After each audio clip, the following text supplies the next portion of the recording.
Selamat datang di podcast NFL pertama di Indonesia. Baik, sama gue Fadil sekali Zero Note Podcast. Kita udah masuk ke episode kelima. Berarti kita bakalan bahas AFC South. Nah, berarti ini udah bulan Agustus. Bulan depan musim NFL 2022 udah dimulai. Oke? Nah, kemarin kan hari Jumat kemarin itu ada preseason ya, Hall of Fame game. Nah, Yes. itu buat ininya, buat teasernya dulu. Kalau preseason tuh ya buat pemanasan dulu lah ya bahasanya. Nah, tuh bulan depan musim 2022 dimulai. Nah, nggak mau ketinggalan berita NFL kan? Nah, jangan lupa langsung join Mega Fans kita di samping tombol subscribe di YouTube. Kalau nonton di ini ya, kalau nonton di laptop atau PC langsung join aja, cuman 10.000 aja per bulan, 10.000 doang. Tuh. Nah, Apa aja tuh? 10.000 bisa dapat apa aja tuh dia? dapat ini Nah, lu itu. bisa komen lu, nanti nama lu kalau di komen sampingnya ada logo NFL Fans Indo. Nah, itu udah buat ngebedain lu itu Mega Fans atau enggak. Yang kedua, lu bisa pakai emoji kocak NFL. Yang ketiga, setiap komen lu pasti kita bales, sudah pasti kita bales. Sama yang paling mantep nih, karena tadi gue udah bilang jangan sampai ketinggalan berita NFL. Ini video YouTube kita rilis 2 hari lebih cepat dari rilis regular time kita. Nah tuh 2 hari lebih cepat loh, cuma 10.000.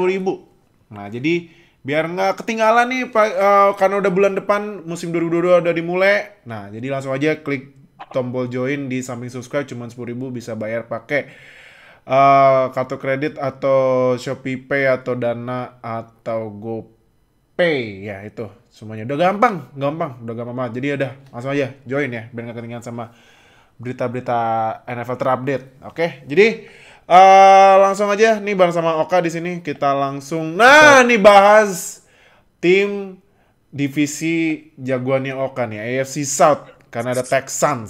Nah, ini Texans Colts, Jaguars sama Titans. Terus dia. Bentar, Kenapa? gue ada perlu persiapan untuk bahas divisi ini. Kenapa?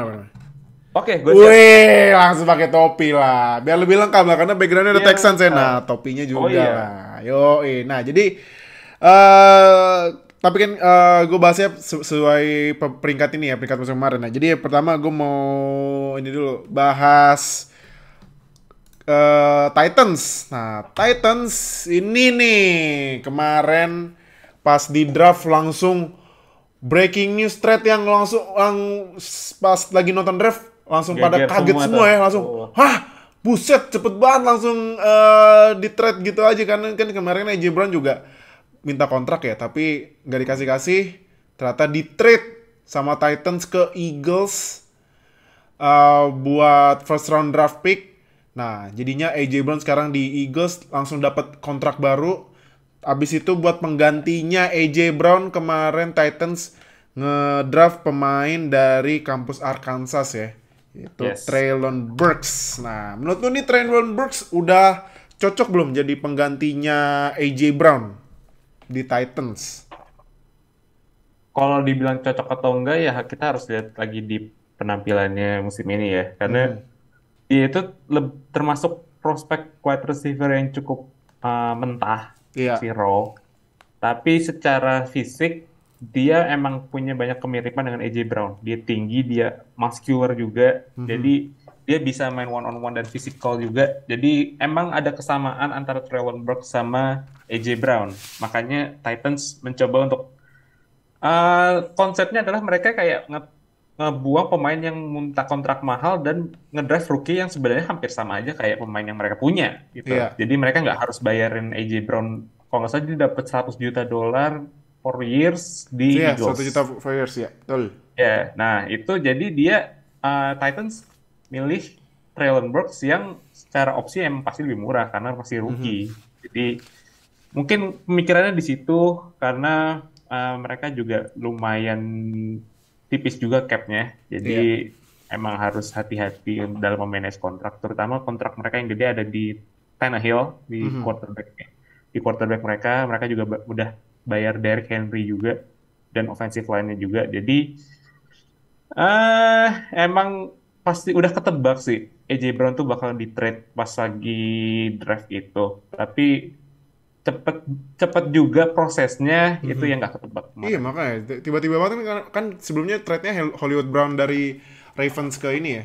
Ravens ke Cardinals. Cardinals. Tiba-tiba abis itu AJ Brown dari Titans ke Eagles. Gila, gua aja nonton langsung gimana cerita anjir langsung Itu para mendadak banget. insider itu langsung kaget semua, langsung pada Iya nggak iya. ada yang nyangka langsung jadi dealnya. Iya, tiba-tiba iya langsung diumumin kayak gitu langsung wah, gimana cerita anjir tiba-tiba langsung di trade. Buset. Iya, tiba-tiba Makanya muncul aja udah trade-nya. iya. AJ Brown for first round picks, fourth round picks, dan lain-lain. Iya, makanya jadi emang ngagetin banget itu ternyata di draft lagi. Lagi pada nunggu siapa yang mau diambil buat masa depannya tiba-tiba trade. Buset itu Iya, fans Eagles kemarin langsung pada ngerayain itu tumben-tumbenan ya Howie Roseman kemarin nggak apa jadi MVP-nya menurut gue. MVP iya. di draft kemarin ya. Bisa dibilang gitu. Karena mungkin out dikit dari AFC South.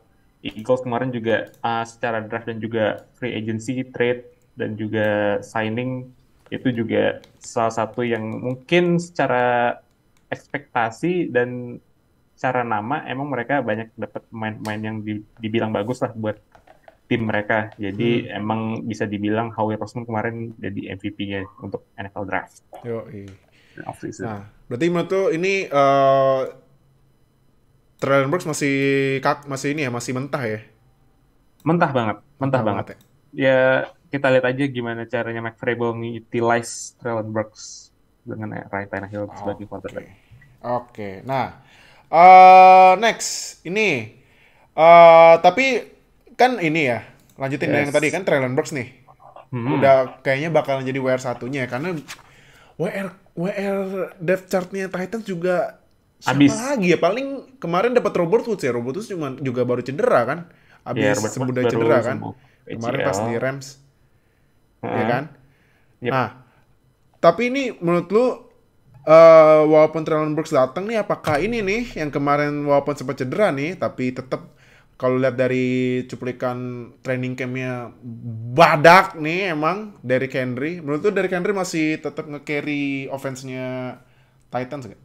Of course, pasti. Pasti ya. Karena emang secara konsep kan offense dari Titans sendiri itu adalah run first offense. Jadi mereka bakal tetap ngasih bola ke Derrick Henry dan ya bismillah aja. Oke. Oke, nah next nih. Kemarin kan di third round ya, kan memang tahun ini kan kemarin ya, kemarin kan prospek QB di draft hancur banget ya. Maksudnya bukan hancur sih sebenarnya, Ada nggak talentnya ada kurang yang jelas ini gitu kan, ya underwhelming lah. underwhelming. Nah, tapi ternyata ada satu QB yang udah di mock first round tahu-tahu jeblok sampai third round, diambil sama Titans. Nah ini nih, Malik Hmm, Willis.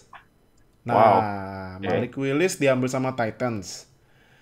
Tapi karena diambilnya Malik Willis nih, menurut lu nih ini nih Kibian nih sekarang Ryan Tannehill. Ini udah musim terakhirnya Oh, belum well. di Titans? Musim kayaknya masih satu musim lagi ya kalau nggak salah. Satu musim lagi ya? Iya, satu musim lagi. Oke. Kenapa masih satu musim lagi? Enggak, maksudnya emang kontraknya ya tinggal Oh, kontraknya satu musim lagi ya? tahun 2023 adalah terakhir kontraknya. Berarti musim depan 2023 udah ini Malik Willis season. Depends ya, kalau gimana mereka ngelihat dari Malik Willis sendiri. Mereka ini Titans front office dan juga head coaches. Jadi mereka menganggap bahwa Malik Willis ini adalah risk yang pantas lah untuk mereka coba gitu loh. Jadi Malik Willis ini kan termasuk yang raw prospect juga, tapi dia punya banyak banget upside. Jadi potensinya ada banget. Cuman apakah sistemnya dari Titans ini bisa ngedukung Malik Willis untuk jadi quarterback yang lebih bagus dibandingkan Ryan Tannehill? We don't know yet. But skill set dari Malik Willis sendiri pun juga agak beda dibandingkan Ryan Tannehill. Yang Ryan Tannehill sebenarnya juga lumayan mobile, tapi dia tipe-tipe yang scramble dan pocket passer. Jadi agak beda dibandingkan Malik Willis yang lebih mobile. Nggak mobile juga sih sebenarnya. Malik Willis tuh lebih kayak Jameis Winston. secara skill setnya. Iya. Jadi jadi nggak benar-benar yang mobile quarterback kayak Lamar atau Michael Vick. Mhm. Karena dia juga third round, jadi mereka nggak akan terburu-buru untuk jadiin Malik Willis sebagai starter. Mereka akan melihat Ryan Tannehill, apakah Ryan Tannehill masih bagus untuk musim ini dan musim depan. Mhm. If things did not go well for Ryan Tannehill, dan Malik Willis udah dipersiapin sama Titans untuk jadi penggantinya. Oke, oke, oke, oke. Yes. Oke, next team. Nih, yang setelah ditinggal sama Andrew Luck tiba-tiba ya pas musim 2019 udah ganti QB 4 kali termasuk sekarang Matt Ryan. Oke. Kan abis Andrew Luck pensiun starternya Brissett ya. Abis Reset. itu diganti sama Philip Rivers, abis itu datang Carson Wentz, sekarang Matt Ryan. Waduh. Aduh. Nah, Matt Ryan menurut lu bisa nggak bawa Colts kembali ke playoff? Mereka ini senang banget sama quarterback yang mid dan juga udah washed ya, udah washed. Mhm. Jadi eh entah kenapa Colts itu masih berasa mikir bahwa mereka tuh kayak one quarterback away dari Super Bowl ya. Kayak Mhm. mereka mikir kayak gitu dan coba datangin Carson Wentz, it did not it go well for sometimes, tapi gue merasa kayak mereka terlalu cepat untuk nge-cut Carson Wentz, nge-cutnya maksudnya ya dikeluarin lah, dibikin cabut dari Colts. Ya. Gue nggak merasa Matt Ryan itu adalah upgrade untuk daripada Carson Wentz. Bukan upgrade. Jadi Kenapa bukan upgrade? Matt Ryan sendiri pun juga udah mulai ada tren penurunan performa dari 2-3 musim terakhir. Mhm. Jadi dia udah nggak bisa, dan dia juga di Falcons juga banyak realize sama wide receiver yang luar biasa. Salah satunya contohnya pasti Julio Jones dulu kan. Mhm. Tapi kalau sekarang dia mungkin rely sama Michael Pittman. Gue nggak yakin itu satu level dengan Julio Jones, Iya. prime Julio Jones. Haha. Jadi gue makanya gue juga nggak pede Matt Ryan itu bisa jadi jawaban yang tepat buat Colts ya. Apalagi Carson Wentz sendiri juga musim lalu juga not bad Mhm. secara statistik dan juga performance. Mereka cuma nggak masuk playoff doang, kalah sama Jaguars. Eh, jadi who knows? Tapi bisa jadi mereka punya formula yang lebih tepat untuk utilize Matt Ryan dibandingkan Falcons ya. Jadi let's see this season kayak gimana nantinya. Oke, oke.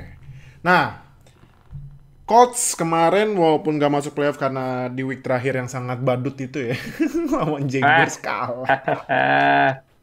iya, Tapi tetap ada bintangnya dong. Itu yang iya, kemarin rushing ini ya, Triple Crown ya, Jonathan yes, Taylor. Ini nih gila nih orang nih. Jonathan Taylor. Tapi Ini menurut lu Jonathan ada Taylor bakal menurun nggak musim ini? mm-mm. Jonathan Taylor sekarang masih musim kedua sih ya. Jadi Musim, akan bukan ada musim ketiga ya? Musim ketiga, musim ketiga. sorry, musim lalu musim kedua, sekarang Musim musim lalu ketiga. musim kedua, iya. Musim ketiga sekarang. Ya, jadi Jonathan Taylor punya modal yang pas lah untuk dia bisa breaking record lagi. Mhm. Will he mungkin nggak akan setinggi musim lalu, tapi akan tetap jadi top 5 running back in the league ya, karena Mhm. bearing any injuries dan offensive line yang juga masih salah satu yang paling bagus di NFL, akan ada kesempatan lah buat Jonathan Taylor untuk ngulangin atau at least mendekati performa dari musim 2021 yang dimana dia menang Triple Crown ya. Iya. Triple Crown itu jadi rushing yards, rushing touchdown, dan rushing attempts ya. Attempt, iya attempt. Ya, rushing attempts. Jadi he's still gonna be a top 5 running back buat musim depan. Oke. Nah, tapi ini ya kalau kita lihat sebenarnya sih AFC South itu banyak running back bagus kecuali Texans, maaf. Oh, Nah, tenang saja. nah, Aja. tapi menurut lu nih eh sekarang Yes. lu lebih milih Jonathan Taylor atau Derrick Henry? Hmm, Dua-duanya di FC, dua-duanya sama-sama di FC South lah. kalau secara individu gue lebih milih Derrick Henry. Nah, Gue lebih milih Derrick Henry. Tapi kalau misalkan chance untuk bisa lebih impresif secara stats di musim 2022, mhm. gue lebih yakin ke Jonathan Taylor. Hmm, Jonathan Taylor belum ada injury history dan dia punya offensive line dari Colts yang bagus, lebih bagus dibandingkan offensive line oh dari iya, Titans. oke. But kalau misalkan harus pilih kayak salah satunya aja tapi individu lah satu pemain, gue akan pilih Derrick Henry. Derrick Henry ya. Iya, are you crazy man? Dia gede banget coy. Iya sih. Kita berapa kali harus ngingetin gitu di podcast ini. Derrick Henry is a tank gitu. Iya, Dia segede itu. bulldozer emang. Makanya kita julukin badak for some Badak. reason. Iya. Iya. Makanya ya lu lihat aja nih pas 2 musim lalu yang musim pandemi kan yang dia lemparin Josh Norman gini doang, Hah, wiu, wiu, udah kayak gila kayak emang. anak kecil itu mah. Iya makanya gila sih Derrick Henry tapi ya ya moga-moga Derrick Henry nggak cedera ya. Biasanya kalau Derrick Henry nggak cedera nih, wah buat rushing title-nya bakalan menurut gue jauh lebih menarik sih dari musim kemarin. Yes, betul sekali. Karena kan Derrick Henry kan pas cedera pun sampai 4 minggu juga statsnya masih di atas kan. Iya, Habis dia selidik. cedera. Nah, habis itu baru turun. Oke, moga-moga nggak cedera biar Derrick Henry versus Jonathan Taylor buat rushing title-nya makin seru nih. Oke, nah. Next team ya. Nah, ini masuk tim lu nih. Nih, Deshaun Come on, Watson come udah on, di-trade come on. ke Browns. Menurut lu apakah ini Davis Mills? Ah, ini nih yang di-trade ya. Di-trade ke Browns. Nah, Davis Mills season. Oh jelas, jelas. Apalagi nih Davis Mills sekarang udah ada meme-nya ya, meme leher panjang. Tapi lu lihat serius deh, lu lihat deh lehernya deh. Panjang banget lehernya ya. Ya itu leher tanda tanda panjang rezeki kayaknya. Ay, sadis. Nah, tapi Davis Mills. Nah, kalau mungkin buat yang belum tahu Davis Mills bisa kasih tahu dulu kali info dari lo Kak. Siapa sih Davis Mills? Walaupun musim kemarin juga menurut gue lumayan ya Davis Mills ya. Oh, better Nah, than coba. Trevor. Davis Mills ini ya sekarang musim kedua ya. Ya, musim kedua. Jadi Davis Mills ini kenapa yang nggak banyak yang dengar karena satu ya Houston. Mhm. Kedua, dia itu third round picks dari Stanford dan dia baru start itu di week 3 atau week 4. Pas ini ya, pas Tyrod Taylor cedera ya. Tyrod Taylor cedera. Mhm. Gue pede aja sih ya dengan Davis Mills season karena secara tren dengan pelapisnya Tyrod Taylor tuh selalu berujung bagus ya. Aha. Jadi gue merasa pede dengan adanya Davis Mills karena juga musim lalu dia as a rookie dia arguably if not definitely a second best rookie quarterback behind Mac Mhm. Jones. Dia lebih bagus dari Trevor, dia lebih bagus dari Zach Wilson. Jadi ya gue nggak merasa ragu gitu Davis Mills itu bisa taken the next step buat musim depan. Hmm. Bisa jadi dia kayak Matt Schaub di late 2000s. Matt Schaub bisa leading the passing yards dulu, salah satu QB yang bisa dibilang top 10. Iya. Dan Davis Mills ya punya potensi juga. Dia tuh jatuh ke third round pick itu karena dia itu cuman start setahun di college-nya. Oh, setahun doang ya. Jadi makanya dia nggak first round picks. Tapi as a pocket passer, gue rasa dia udah cukup mature dan juga dia nggak sering ngambil resiko. Dia safe play lah, safe play. Jadi nggak yang risk taker gitu. Jadi gue Oke. yakin dengan adanya Davis Mills season musim ini adalah kesempatan kita untuk bisa masuk playoff lagi. Ah, Ayo. serius nih, musim ini nggak nunggu musim depan. Apalagi kan ini kalau lo tahu kan ini sorry, trade-nya Deshaun Watson kan dapat 3 first round draft pick nih 2022 sampai 2024. 2023, Ya. 2023, 22 ya? Ya 22 sampai 24. 2022. Nah, berarti 2022 kemarin ngambil siapa tuh dari trade-nya? Kemarin, Texans. 2022 ini kan gue sekarang ada back screen-nya nih. Salah satunya itu adalah offensive line Kenyon Green. Oh, Kenyon Green ya, buat Kenyon Green ya? Oh, ini, sorry. Ah, yang sebelah kiri ya. Tuh, sebelah kiri Nah, tuh. itu yang Ya. sebelah yang badannya gede. Jadi Nah, itu berarti Kenyon Green. satu udah dipakai buat Kenyon Green ya di first round ya.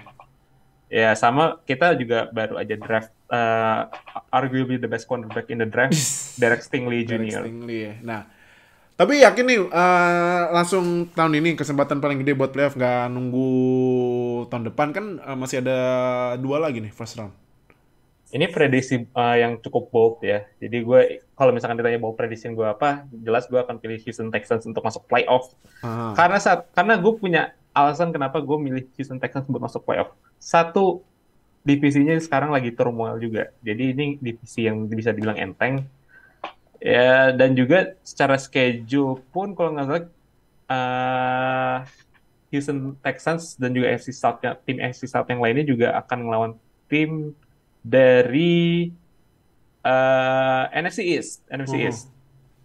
NFC East dan juga gue baru lihat lagi mereka lawan Chicago Bears. So in schedule mereka cukup enteng dan dengan adanya beberapa new talent di draft kemarin itu at least gue ada optimisme terkait musim ini sih.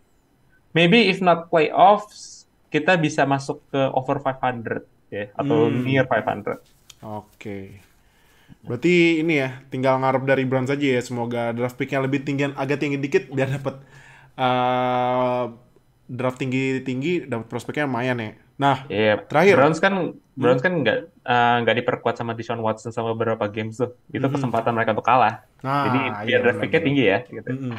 Nah, eh terakhir nih buat Texans. Kan pasti Yes, otomatis dapat 2 ya. ya, Ya kan, tuh, 2 first round draft pick tahun depan. Nah, ya. nanti draft eh, kira-kira buat tahun depan first roundnya rencana mau ambil posisi apa aja tuh buat 2?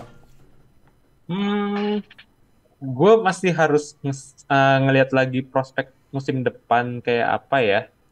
Beberapa kan prediksi bahwa musim depan akan banyak QB prospek dan juga defensive end, edge rusher. Jadi mungkin kalau misalkan ada edge rusher yang bisa jatuh ke picknya Texans atau picknya Browns, itu mungkin akan jadi pilihan pertama buat kita di Houston Texans. Karena kita ya you never nggak bisa kurang edge rusher sih. Emang kalau udah di NFL yang kayak gini sekarang harus banyak-banyak yang punya edge rusher yang bagus. Oke. Berarti edge rusher sama Edge rusher sama safety mungkin mungkin habis kehilangan Justin Reed. safety mungkin aja ya. Tapi kemarin juga habis draft safety juga Jalen Pitre. Oh ya, Jalen Pitre ya. Iya, iya. Ya mungkin OL. juga Guard. di OL ataupun linebackers. Oke, oke, Di oke. posisi-posisi itulah yang nggak seksi tapi butuh buat tim. Oke, oke, oke. Oke. Terakhir ini, nah ini yang yang Mr. dapat ini ya, era Sunshine. baru ya. Nih, kemarin Jaguars udah resmi nge-hire mantan pelatih Eagles yang membawa Eagles juara pertama kali dalam sejarah franchise-nya nih, Doug Peterson ke Jaguars. Menurut lu dengan datangnya Doug Peterson ini nasibnya Trevor Lawrence berubah juga nggak? Hmm, Kalau dari Doug Peterson-nya sendiri sih ya pastinya ada optimisme juga sih dari fanbase-nya Jaguars. Kalaupun ada. Eh kalau eh gue masih sanksi sih sebenarnya dibandingkan pihak lain tentang Doug Peterson. Gue ngerasa kayak dia juga blessed with good teams waktu dia menang Super Bowls dan Carson Wentz juga masih prime Carson Wentz sebelum dia injury. Who knows ya? Apakah dia akan ada peningkatan dibandingkan di Eagles atau justru malah jadi satu lagi head coach yang gagal di Jaguars? Ya, Nah, ya who knows? Kita lihat aja nanti. eh cuman kan ini kan Doug Peterson juga emang ini ya. Kalau lihat pas yang Eagles juara ya, bukan abis itu Eagles yang hancur ya. Mhm. Dia kan bisa ngebikin Carson Wentz jadi MVP caliber season. Bahkan Nick Foles aja yang backup jadi juara ini kan, bisa bawa Eagles juara Super Bowl. Nah, ini Trevor Lawrence ya kalau ya walaupun menurut gue weaponnya caur banget ya, even kemarin nge-sign Christian Kirk yang bikin market WR preset ini ya kan. Nah, ini menurut lo bisa nggak nih Peterson ngubah Trevor Lawrence nih? Itu akan jatuh juga ke Trevornya juga sih. Aha. Peningkatan kayak apa yang dia bakal dapet. Karena quarterback tuh juga ada yang 2 musim jadi bagus, ada yang 3 musim, ada yang bahkan sampai lebih dari 4. Itu jadi learning curve-nya masing-masing beda-beda. Trevor Lawrence datang ke NFL dengan segudang hype yang dia bawa dari college. Nggak dari college juga, bahkan sampai dari SMA gitu. Dia number one number one American football player pas dia masih di SMA, terus juga di college juga walaupun gak menang Heisman tapi juga salah satu QB prospek terbaik yang mereka banyak prediksinya banyak QB prospek terbaik setelah Andrew Luck. Jadi sampai sekarang tapi Trevor Lawrence masih belum memenuhi ekspektasi kita. Jadi ya itu juga salah satu produk dari bad teams juga sih, karena timnya juga kemarin acak adul, head coach-nya juga nggak jelas. Jadi kita harus tenang dulu, nggak usah sampai labelin Trevor Lawrence sebagai bust. But we should see ya, apakah improvementnya benar-benar dapat juga di musim depan atau justru kita harus menunggu beberapa musim lagi buat ngeliat the real Trevor Lawrence yang kita bayangin. Oke.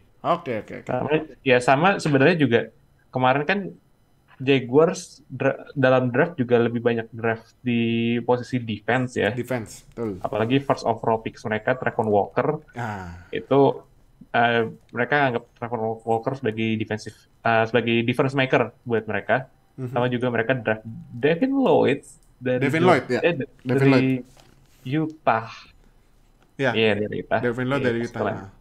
Jadi mereka mungkin nggak akan terlalu banyak nimpain beban ke Lawrence, tapi mereka juga harus improve defense mereka dengan di Windows sekitar 2-3 tahun selama Trevor Lawrence masih dalam rookie contract. So, that's their chance gitu. Oke. Nah, tadi kan gue ngomongin tentang weapon ya.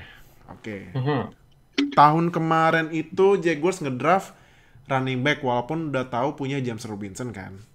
Tahun kemarin itu ngedraft Travis Etienne, tapi sayangnya Travis Etienne cedera dan out for season musim kemarin. Tapi sekarang dia sembuh. Nah, berarti buang James Robinson dong? Karena udah ada Travis Etienne. Oh, nggak usah. Kan kenapa? Selama kalau misalkan tim NFL punya lebih dari satu running back yang bagus, itu salah satu keuntungan. Jadinya ya kita bisa lihat aja dari 49ers. Itu mereka punya berapa banyak running back yang bagus.